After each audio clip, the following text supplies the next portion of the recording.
Hi friends, welcome to you make it easy Indian recipes. இன்றைக்கி நம்ம என்ன செய்ய போகிறோம்னா இஞ்சி பால் தாங்க செய்ய போகிறோமே. நமக்கு தொண்டைக்கட்டு இருக்குது, இல்லை இருமல் அதிகமாக இருக்குன்னா இந்த பால் குடித்தா சரியாகுங்க. இப்போ நான் கிண்ணத்தில் ஒரு அரை கிளாஸ் தண்ணி ஊற்றி இஞ்சி நல்லா தட்டி போட்டு நல்லா கொதிக்க விடுறேங்க. இதுக்கு நம்ம இருமலுக்காக பனக்கற்கண்டு தாங்க நான் சேர்க்க போகிறேனே. பனக்கற்கண்டு சேர்த்தாவே உடம்பு குளிர்ச்சி தாங்க அது நமக்கு.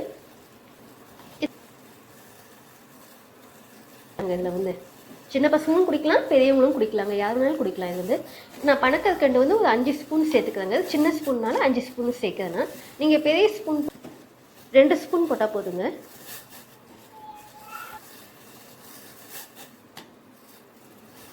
இப்போ நல்லா கொதிக்கட்டுங்க.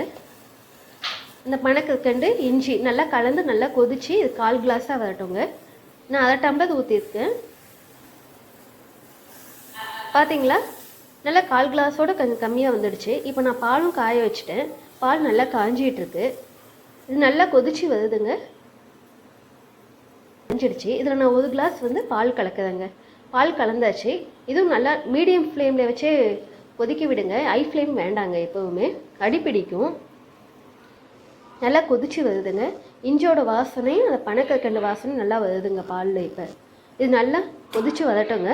இப்போ நம்ம இதை எடுத்து வடிகட்டிக்கலாங்க. இது பெரியவங்க சாப்பிட்றதா இருந்தால் இதில் ஒரு பிஞ்ச் அளவு மஞ்சத்தூள் சேர்த்துக்கலாங்க. குழந்தைங்களுக்கு வேண்டாம் மஞ்சத்தூள். இப்போ நான் வடிகட்டிடுறேங்க. பார்த்தீங்களா, உங்களுக்கு பாருங்கள் லைட் எல்லோயிஸ் தெரியுதுங்க உங்களுக்கு மில்க்கு.